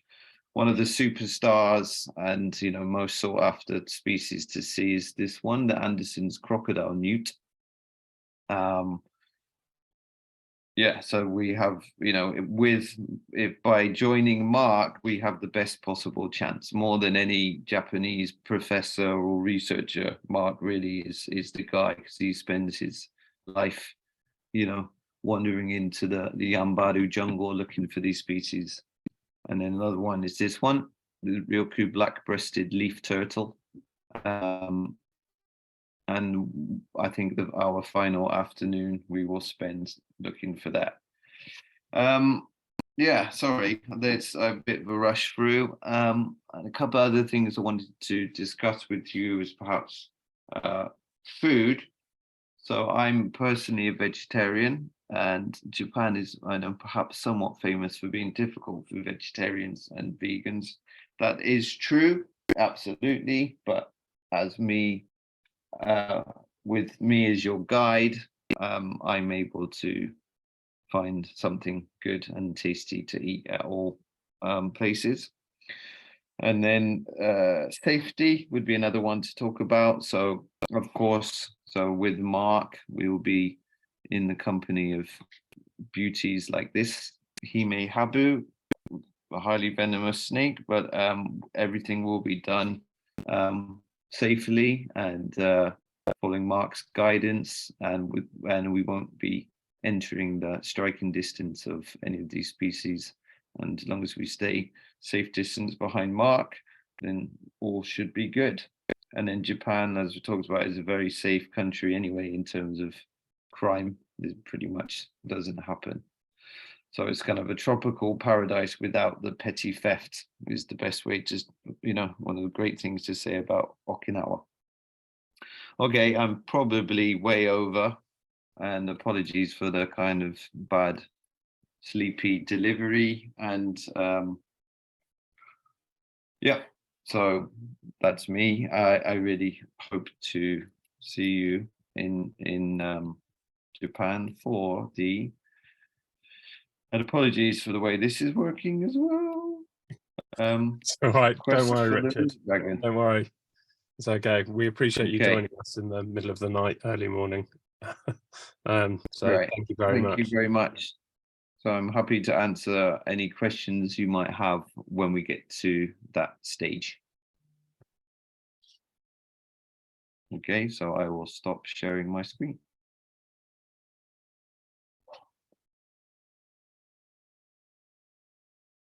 Right, okay. Robin, over to you.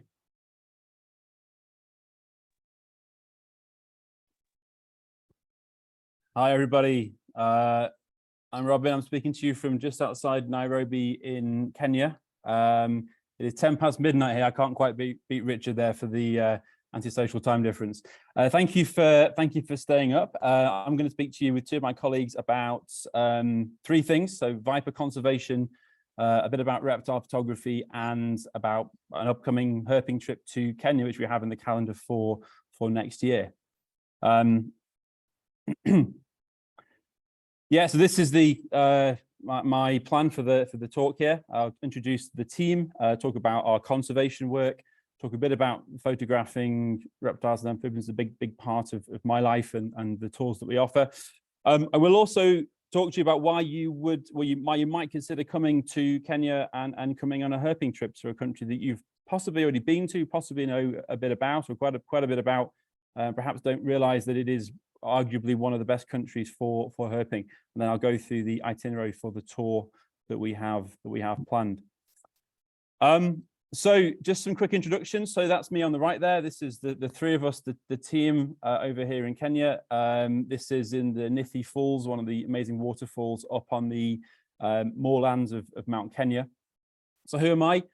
So I'm Robin. I live in Kenya. I'm from Chester in the UK originally. I've lived overseas for on and off about the last 6 or 7 years.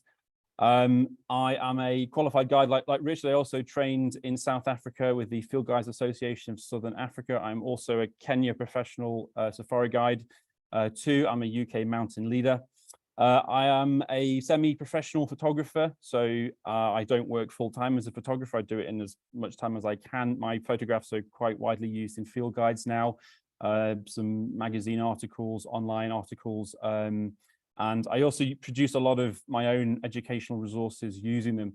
I'm actually a full-time biology teacher. I've been teaching for 15 years. As well as that, my connection to the reptile world is about 5 years ago.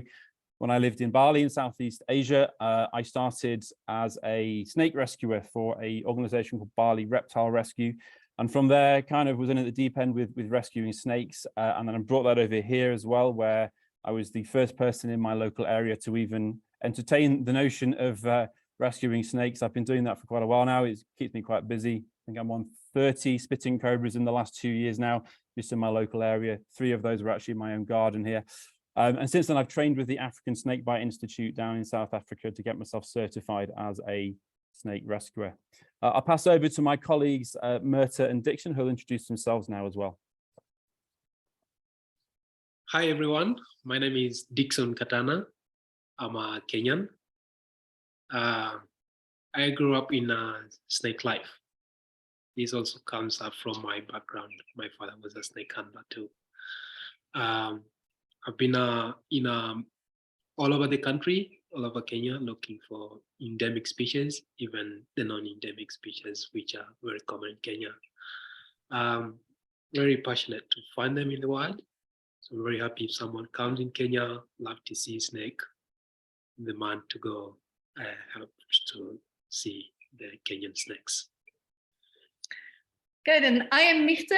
I'm originally from the Netherlands, hence my very Dutch name. So feel free to call me M, as many of my friends do. I'm in East Africa for about 10 years now, and my Kenyan snake story started in 2021 when I started to look for one of Kenyan's endemics, the Kenya horned viper, in the Rift Valley of Kenya.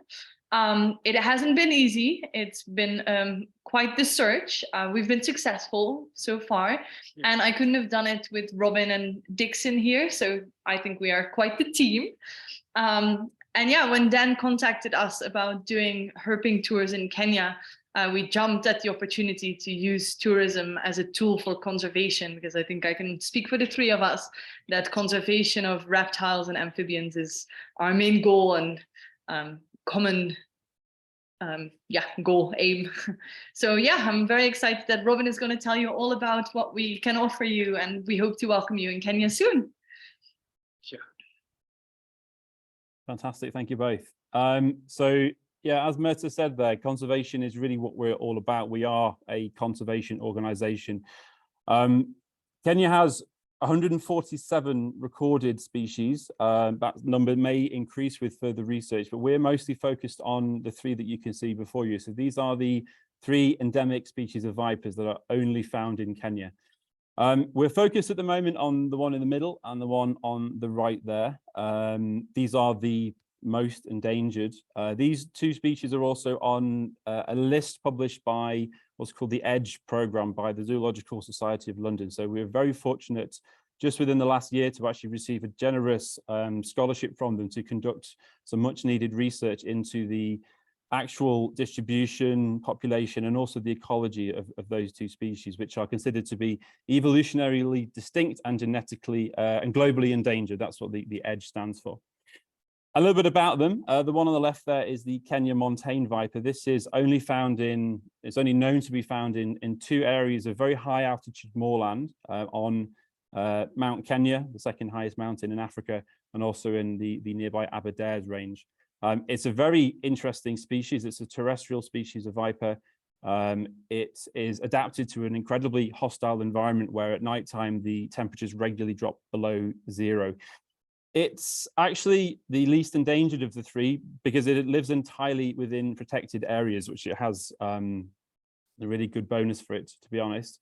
It's also not desired as a pet because it is debatably not as attractive as the middle and the right species. So these two have a very particular conservation problem, which is that they are very popular pets. So all of the bush vipers, you can see for yourself, it's a beautiful species. And unfortunately for many people, they see that and they just think, I want one. So it is, unfortunately, it has historically been quite widely poached out of the country and smuggled to the Western world primarily, where it does reach, unfortunately, high prices. So that's one of the major risks facing the Mount Kenya bush viper. It is also under huge threat from habitat loss. It only exists in particular kinds of forest on the eastern side of Mount Kenya. And those areas are not well protected. The Kenya horn viper, this is Merta's personal favorite. This is found in her nearby area of the Rift Valley in Kenya, heading a bit further north from Naivasha, where she's based. Again, it's a desirable pet for some people.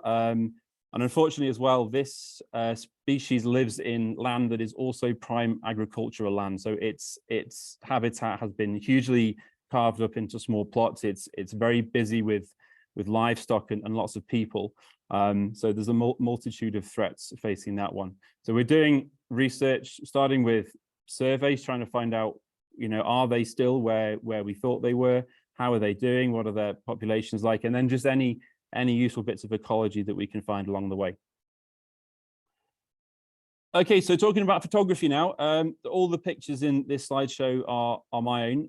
I spend basically all of my time photographing, well, all wildlife. I do consider myself an all-round naturalist, actually, but reptiles have taken a particular interest.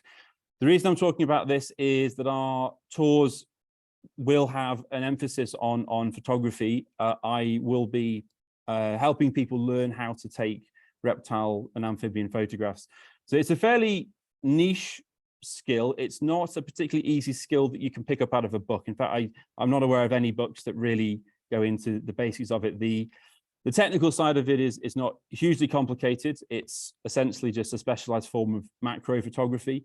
But the big thing, as all the speakers tonight will testify as well, the real key to photographing reptiles and amphibians well is understanding the species, and that's something that we can really offer. So we know where to find the species, and we know how to photograph them as well, and very ethically too. So for those of you who would like to book onto the trip, one thing that we will do is in advance of the trip, we can have a discussion about what kind of equipment would be necessary. Make sure you arrive with the right gear.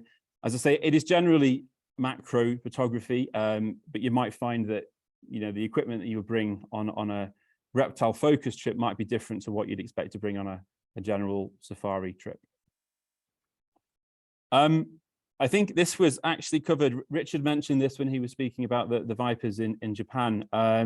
One of the questions we already get it quite a bit from clients and just general inquiries is about how you can photograph these animals safely. This is a highly venomous eastern green mamba, which is found in Kenya on the coast. It's actually one of 3 mamba species we have in Kenya. We also have the black mamba, and we have the Jameson's mamba in the far west as well. So what I would maybe admit at this stage is, there's more to this scene than you can see in the photo. So if I just move on, you'll see the same scene, just slightly recomposed, and you will see just out of shot there is Ferry himself on hand. So exactly as Richard said, there obviously is an element of danger. This is a snake with a potent neurotoxin. We do everything very, very safely. One of Ferry's particular strengths is kind of managing the safety element of the scene. He will tell me if I'm getting too close. He will be monitoring the behavior of the snake. And we have never had an incident. We've never even had anything close to an incident. So just rest assured that whatever we see, however we want to photograph it, everything will be done with safety as a priority.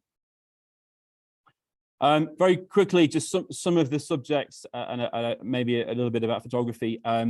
Possibly some of you might have seen that green mamba and thought, that's a bit scary. That's, you know, not the first reptile I want to photograph. Nobody would ever throw anybody in the deep end with a green mamba as their first subject. It's taken me a long time to build up to the stage where I can produce that kind of that photo. So what we'll do in the trip is we will encounter a huge range of subjects. This is a relatively common chameleon species here. This was actually in my garden a few months ago. Chameleons are, you might be surprised to hear, they're actually relatively easy to find, particularly at night time. But Ferry has the keenest eyes I've ever seen. We found a side-striped chameleon just outside of Nairobi on Saturday, and I don't know how he saw it. He's excellent at spotting these things. And they're a really good subject just to start with, to kind of get your eye in and make sure your camera's set up. You know, they are not, contrary to popular belief over in this region, they are entirely harmless and not dangerous in any capacity. And they're relatively slow moving as well. So a good starter subject. Not all amphibians are easy. We have things called rocket frogs that are named for a reason. They're very fast, but things like the tree frogs. This is a Mackay's tree frog from Kakamega in Western Kenya. Got a nice, easy subject to start with. Moving up to things like non-venomous species of snakes. This is one of the relatively common species on the coast. This genus, Philothamnus, is quite widespread in the region. And across the tour, we'll probably see multiple species. It's non-venomous. It is often mistaken for a green mamba. It is not a green mamba. It's non-venomous, but I call it a moderate subject because they're quite fast-moving. But yeah, no danger at all. And then a very different example here. This is a puff adder, one of the most widespread vipers in the region, as well as across much of Africa. It's a highly venomous species. It has a very strong cytotoxic venom, but they are usually quite slow moving. Many vipers, they do sit quite still. So again, with the scene carefully managed by our team, particularly Ferry, ensuring that we don't get too safe. If they do strike, they are incredibly fast, but we'd always make sure we're a safe distance away. And therefore, you know, as long as you're well away from that sort of critical zone, then the danger level is very low. And then hopefully over the course of the trip, we will probably encounter what I would consider fairly advanced subjects. So this is the famous black mamba, named because it's the inside of its mouth is black. It is not a black snake. Very large snake, very fast moving. This photograph was taken with a 300mm lens, so I was a very safe distance away from it. This is a boomslang. The proper pronunciation in Afrikaans is boomslang, which means tree snake. Quite widespread in Kenya. One of the places we visit is the Savo ecosystem, where we've had a huge amount of success. I think our record so far was finding 7 individuals in one afternoon. This was taken with a technique I like to think that I've patented. It is taken with a wide angle lens. The camera was quite close to the snake. No part of my body was anywhere close to it. I have a secret technique which will be shared on the tour, but there's absolutely no danger to me there. One of the many spitting cobras rescued from our local area. This is the black-necked spitting cobra, one of 3 spitting cobras that we have in the country. We also have the ashes spitting cobra and the red spitting cobra, and we have a chance of seeing all 3 potentially on the tour. Spitting cobras, as the name suggests, they do spit their venom, so that does introduce the safety element of wearing goggles, and these are things that we always bring with us. So again, a fairly advanced species, but you know, with the correct management, you'll be able to produce photos like this. I mentioned earlier on that I use my photos for education work. So this is, I put it on here just to show that, but also just to illustrate the enormous diversity. So this is just 54 of the 147 species in Kenya. This is one of the posters I produced just to really to celebrate it. I didn't intend it to be anything about the venom, but people kept asking me, can you please tell us which ones are venomous? But I just like just to show off the beauty of these animals. And I live outside a city, and this is most of the herpetofauna of the Nairobi area. It is missing 2 snake species that I have yet to photograph, but you can see again just an illustration of the amazing diversity that we've got here. And this is just in the city, never mind the country at large. So why would you consider coming to Kenya? Lots of reasons, I think. I'm sure many of you have already been or know about the country. Famous for its mammals, and something that Dan said early on, mammals and many other forms of wildlife, they're quite common bycatch. So this is a picture taken from the same area, the Tsavo ecosystem. There's a basa oryx and some elephants, the famous tuskers of the Tsavo ecosystem, which was seen on a herping tour. We didn't target them; they're just there. The same ecosystem. One thing you might spot with most of these is the very kind of what appears to be a strange color scheme. The Tsavo area has this very distinctive red soil, which is visible in most of those photos. I honestly can't think of many places in the world where you can be in one spot and you can see such diversity. I really had to curate this page to remove a few things, but not only the herpetofauna, but many other things as well. That's one of the, in the bottom left there, that's one of the famous or infamous Tsavo lions. The males have very short manes. Bird life is fantastic as well. Being on the ground and being on foot, we're there seeing all the, the small things, the herpetofauna, the arthropods. We also get great sightings of the birds, and we also get great sightings of the mammals as well. So you see everything. It really has everything to offer. Coupled with that then is an enormous diversity of habitats. This is really only scratching the surface of the different habitats in the country. And many of these we visit on the tour. Something which I think is really, really special about this country is on almost every trip, we find something new. This was a species of snake that me and some friends found a couple of years ago. It's never been recorded in Kenya until we were there. We were the first ones to see it. We were just walking in Kakamega Forest, 5 minutes into our trek, and there it was. We saw this thing, and it's not the kind of snake that necessarily catches your eye, but it was sent to an expert. I think actually the expert, Stephen Spalls, might be in the audience. So hi, Stephen, if you're there. And he was very quick to ID it for us and tell us what it was and that it was a new record for the country. And this is really, really common. Perhaps not adding new species like that, but I think it was one of the previous speakers mentioned about how it's quite common that we contribute to range extensions, often finding things in places where they, were perhaps believed to exist, but there've been no documented evidence. Our trips are finding lots of these things. So here's an outline of the tour. This is taken from the Naturetrek website. Again, any specific details, the best thing to do is probably either speak straight to Dan or have a look on the website at the details of the tour. We've got lots of things on there, many of these photos as well. This is the itinerary. You'll see it is pretty much a transect of the whole country, starting off in Nairobi, moving on to the great tropical rainforest of Kakamega, transiting to Mount Kenya via a stopover in Nakuru. That might be a place you've perhaps already been if you've been here on a safari holiday. Time in Mount Kenya, then heading on over to the Tsavo ecosystem and then onto the coast and then flying back by a domestic flight to Nairobi. Nairobi, I showed you that poster before. It's got amazing diversity, even in the suburbs. This Jackson's chameleon, the one with the 3 horns there, is really easy to find in the right sort of parts of the more wooded parts of the city. Top left, there's a Battersby's green snake that was found in my garden. Bottom left, the garter snake, one of the rescues I did from my place of work, and a brown house snake there at the bottom. These are, well, garter snake's a bit tricky, but the other 3 are relatively easy to find even within the city, just in a few hours walking around a leafy place. Then one of the highlights will be a visit. You saw this photo earlier on Dan's slides. This is the green or variable bush viper, one of 3 bush vipers that we have in Kenya. The other one is the rough-scaled bush viper, which is also known from Western Kenya. So we'll be looking out for that too. And the Mount Kenya bush viper in the Mount Kenya forests. One of the highlights of a trip to Kakamega there. Also be looking for specifically 2 of the Bitis genera, the large African vipers.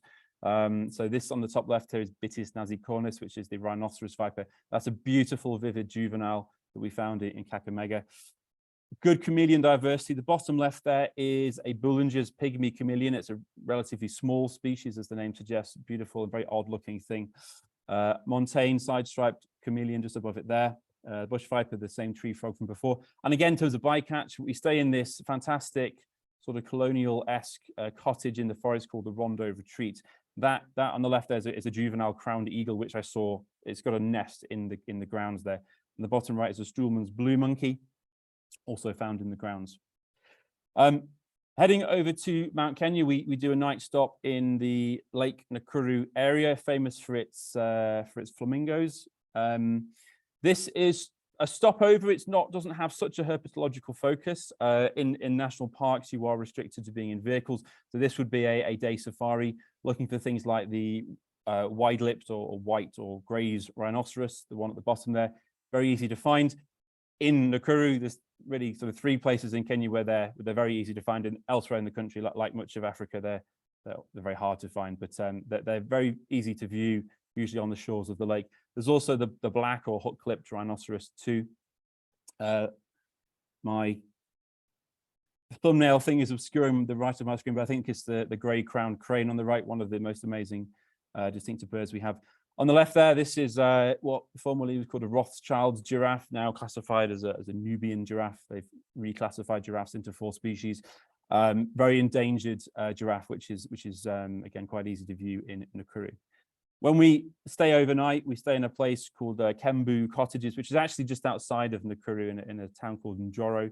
And it's famous for these chameleons, which is the von Honels or high-casked chameleon. And what's special about the ones that are found there is they're incredibly colourful. This is just one of, I think I found about 8 or so on that night, and every one had this most amazing colour scheme. Then we're going to head over to Mount Kenya.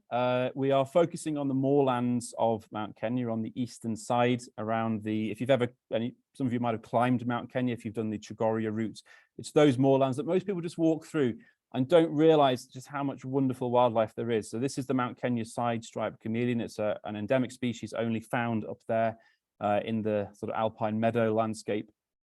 Also got lots of other species of reptile, some of them quite colorful on the left here. This is the alpine meadow skink, very colorful. Bottom left is the Kenya montane viper. That will be our focus for that part of the trip. Bottom middle there is another von Honels chameleon, a different color scheme. The ones on Mount Kenya tend to be yellow with a black eye turret.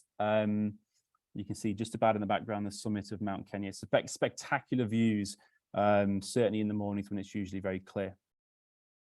And then Tsavo, I've already mentioned Tsavo, so just a quick thing there. A couple of the other things we might see. Kenya sand boa down the bottom middle is a real highlight for many people, a very beautiful species. Nile crocodiles can be quite easily viewed on the rivers. Bottom left there, a bit of bycatch. This is the gerenuk, one of my favorite antelopes. The boomslangs, this is just a bit of a showcase of the variety. So 4 of these were photographed within a 100-meter radius in a particular place in Tsavo. So it's not just a case of you see one and you move on. There's it's like Pokemon, you've got to catch them all. There's a lot of different species to observe. My favorite is the top left one. They call this the Kanga phase boomslang. Kanga is a local term for the guinea fowl that have the same kind of black and white spots.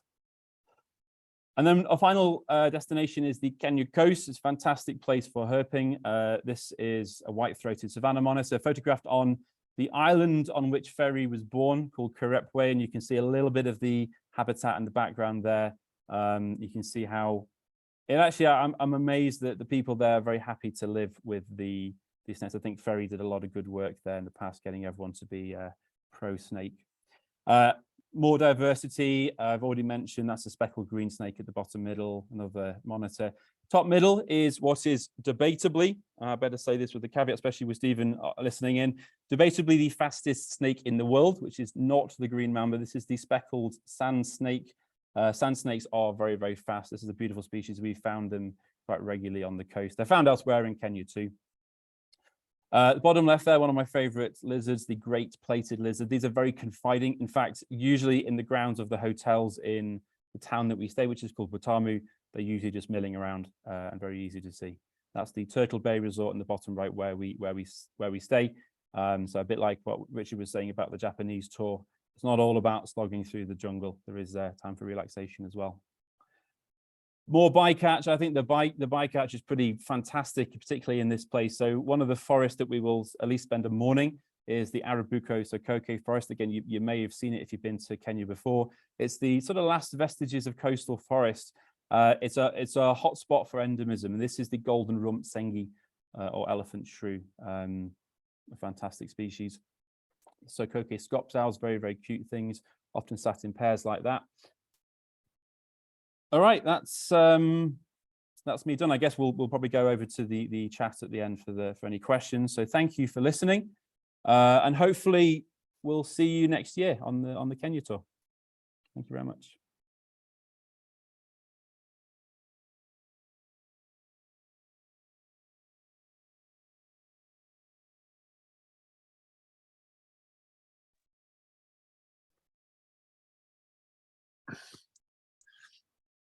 Wow, Robin, fantastic. So like just those photos, just something else. It's quite extraordinary, I have to say. Big kudos to you. Thank you. Yeah, I'm there. Sign me up. Absolutely brilliant. Thank you very much for that. Okay, right. Yeah, any questions? Please do send them in. Right. Okay. Right, yeah, thank you. They're starting to come in. Okay, this is from Peter, sorry if I've mispronounced your name there. How likely is it to see the Jameson's mamba, and what are the best places in Africa for it? Shall I take that one? Yeah, please. Yeah, so we saw one on our last trip. It is not a guaranteed species. It is, it's only found in that sort of Central African rainforest habitat, of which Kakamega is part of. They are a arboreal species. They tend to be high up in the trees. Definitely not guaranteed. Every single encounter you will have with us is a genuine wild encounter. So we wouldn't make any promises, but we did see one on our last trip a few months ago. So I guess that's all I can say. Best places in Africa, I mean, Kenya and Uganda, I suppose, but everything that Uganda's got, Kenya's got, and Kenya's got more as well. Right. Okay, great. Thank you very much. Tony, I have a question for you. Now, it might be quite a basic one here, but what's the difference between a frog and a toad? It's a pedantic one. I can call on my other herpetologists to join in and answer it. In Britain, we define frogs and toads as two separate things. As you look around the range there, so you get a bit of an overlap where some people actually wouldn't distinguish the two. But in Britain, we tend to, the toads are in the sort of Bufonidae, that particular family, and toads are just in a separate family. And in terms of the way they look, frogs just sort of hop and they look different, and toads. But I'll hand over to Dan. You might have answered that question before, but I think it's one where it's the common use of the words where we sort of divide them, because taxonomically there is quite a wide range of species that fit into those different categories. I don't know, Dan, come on for you. Yeah, nothing too much more valuable to add to that, I guess. Another common factor, but not 100%, is the way that they produce eggs as well, which for toads tends to be in strings, and then for frogs tends to be in clumps. There's, as you know, there's exceptions to that rule, so nothing further to add than that. Okay, great. Right, so another one for you, Tony. How would somebody become a member of ARC if they wanted to, and also how straightforward or how easy would it be if they wanted to volunteer? Both is actually would point you towards our website as the best way to finding out. They'll tell you how to join. Literally just click on the right pages on the website. Volunteering, it's easier if you're geographically based where we have nature reserves, because there's a lot more you can do in terms of direct engagement with working on our sites, sort of volunteering in that way. More wide, if you're further away from either sort of Surrey or in parts of Cumbria, sometimes in North Wales or Dorset, which is where in areas we don't have reserves, you can get involved in things such as the monitoring team work that we do. So that's how we tend to engage volunteers that are further afield than our nature reserves. But yeah, it's easy to get engaged, particularly if you're geographically close to our nature reserves. Okay, great. Thank you. Richard, I have a question for you. What's the Do you know what the lifespan of the giant salamander is? Oh, hang on. Sorry, it's still on mute. Okay, there we go. There we go. Need more coffee. Yeah, as I touched on in the presentation, it's kind of hard to know exactly because no one's studied one from, from birth right through until it's no longer with us. But based on sizes and age that we know about, then it's potentially up to 100 years old in the wild. Gosh. Yeah, because they're slow growing animals in a cold environment, and that often tends to be the case, that they can live for a long time. As I said, the longest living one in captivities was 53. Like I said, because it was fed a diet of sea fish, which was very oily, it died of obesity, basically. So, now that we're beginning to put pit tags, kind of microchips, into the salamanders, that somebody way after I'm gone can perhaps, use the data that we collect and say, okay, this salamander has lived, was first pit tagged in 2019. It's now 2098. It's 99 years old, perhaps. Right. Okay, great. And another question that's literally just come in whilst you're talking, Howard. Thank you, Howard. Is there a chance to see sea snakes in Japan? Crikey, a bit of a tongue twister there. Thank you, Howard. Sea snakes in sandy Japan. Yes, around where we're staying in Okinawa, there is potential to see some sea snakes. Obviously, again, you have to be pretty careful because they're highly venomous, but that's pretty much the case if you go in the water as a snorkeler or scuba diver. But yeah, there is a chance to see some. Okay, great, thank you. Right, I have a question here, which I don't know who would like to take this one. I'll just throw it out there, and anybody, please try and answer it. Where are the best places to try and see king cobra in Asia? Okay, Robin, hand up, go for it. Probably Bali, to be honest with you. So the Bali Reptile Rescue team over in Bali, they spend a lot of time rescuing kings from the bamboo forests and various plantations. In much of their range, they're a very shy forest-dwelling species that can be incredibly hard to see. But yeah, in Bali, there's a lot of people, which is not really a good thing, but it does mean that there's the conservationists, Bali Reptile Rescue, they have eyes on the island, so their success rate is very good. Yeah, it's also a very good spot for other things too. Okay, great, thank you. Another question from Neil, for yourself, Robin, or Myrtle Dixon. So Neil's asking, or he's saying, we are planning to travel to Kenya in the wet season. Can you advise on the extent of rainfall? I haven't seen a single drop of water or rain in any of your amazing images. Thank you. Maybe I'll start, and then Ferry, who spent a lot longer in Kenya, can maybe add to this. One thing about the last few years is the rainfall in Kenya has been incredibly unpredictable. There has been a historical pattern where there's usually a short rainy season, just sort of October-ish, and then traditionally a longer rainy season, which is more or less around the tour dates. The last few years, you really couldn't predict it. And the thing is as well, for herping, sometimes rain is your best friend.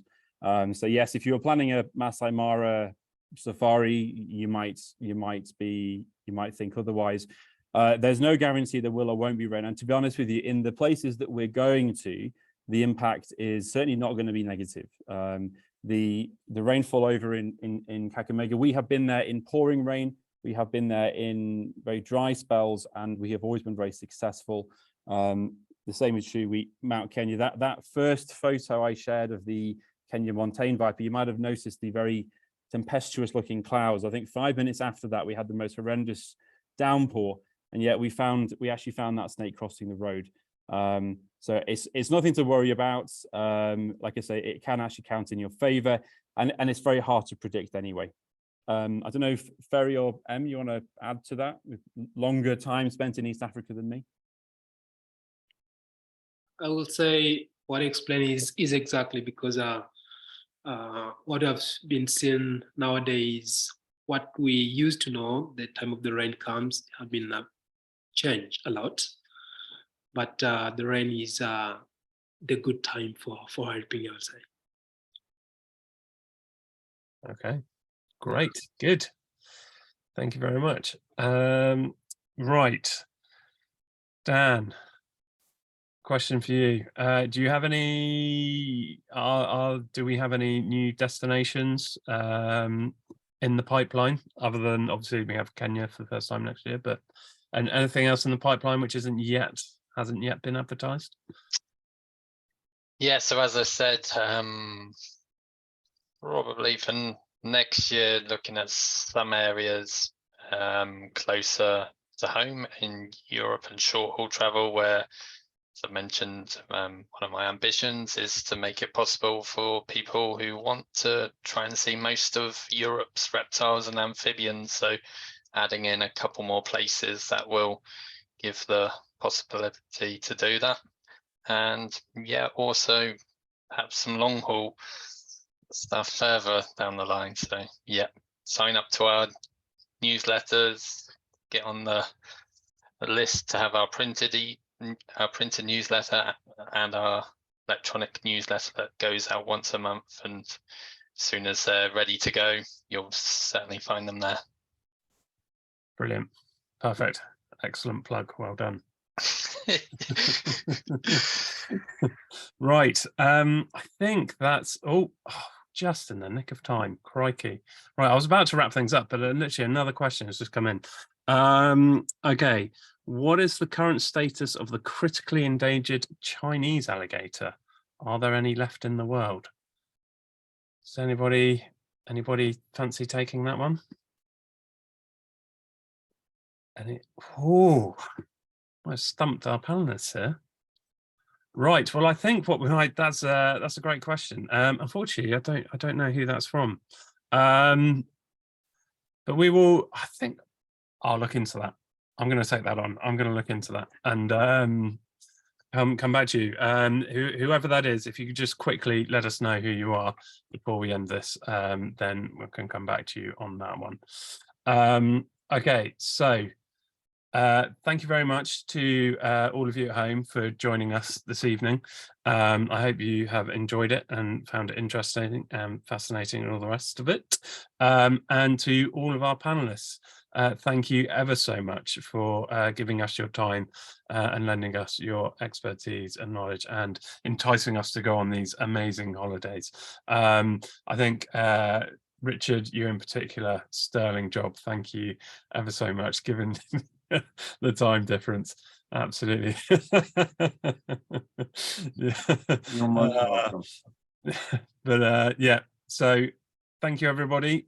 Take care, and our next roadshow I think will be next week. You can check on the website and sign up to the next one, and we will look forward to seeing you then. Okay, thank you very much everybody. Take care. Good night everybody. Thank you. Sumi.